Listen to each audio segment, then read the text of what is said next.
Comment pouvons-nous créer un avenir dans lequel les gens et la nature peuvent prospérer? C'est la plus grande question de notre temps. Notre population a explosé tout comme le demande. La Terre est entrée dans une nouvelle phase. Bienvenue dans l'Anthropocène, l'âge des humains et des problèmes environnementaux. Et cette fois-ci, sont les récifs coralliens qui sont en danger. Bonjour, je suis Chaftara, élève de la 3e année collège du collège scientifique Sucy, promotion 2021-2022. Ils peuvent être petits, mais ils construisent de grandes choses. Le corail est un animal composé d'une multitude de polypes qui construit un squelette calcaire. Ils vivent en symbiose avec les algues et abritent poissons, faune et flore. Ils hébergent ainsi les écosystèmes marins les plus diversifiés. Ils nourrissent aussi 275 millions de personnes sur la planète, directement. Ça veut dire, sans récifs coralliens, ces personnes ne pourraient pas vivre. Puisqu'aujourd'hui, on peut compter 40% des récifs coralliens qui auraient déjà totalement disparu, à cause des surpêches, réchauffement climatique et tourisme de mer. Au Maroc, le corail rouge, connu pour sa sauvegarde de la biodiversité marine, est aujourd'hui en danger.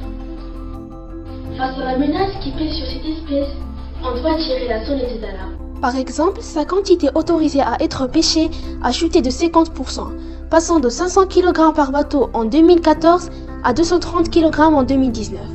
Ainsi que les braconniers de la mer adoptent des méthodes hors normes pour arracher les branches des coraux. Bonjour à tous, je suis Nazé Lamta, élève de la 3e année du collège scientifique Sucy, et aujourd'hui je vais parler du problème de la pollution de la lagune Moulay Bouslhan, aussi connue sous le nom de Marja Salga, qui est un environnement côtier longeant le littoral atlantique et situé sur les terres humides du bassin du Rhône, province de Kenitra. Cette lagune connaît un problème d'ensablement, traduit par la création d'une flèche qui s'est développée jusqu'à la limite sud de la ce qui engendre premièrement la détérioration des échanges des eaux avec la mer et le confinement de la lagune, deuxièmement la réduction du temps de travail des pêcheurs, troisièmement l'augmentation considérable des risques liés aux conditions de navigation des pêcheurs et quatrièmement le risque de fermeture de la. Ce type de problème de pollution ne touche pas uniquement cette lagune, mais aussi bien d'autres, entre autres celle de Marchika, celle de Walidia, celle de Naïl. C'est pour cela que le ministère de l'Équipement et des Transports contribue de façon active à la protection de l'environnement lagunaire par la réalisation des travaux maritimes.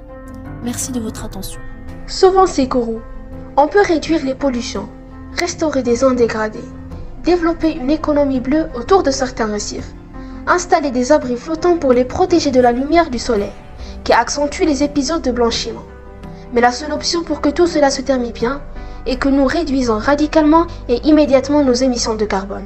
Je vous appelle au secours de récifs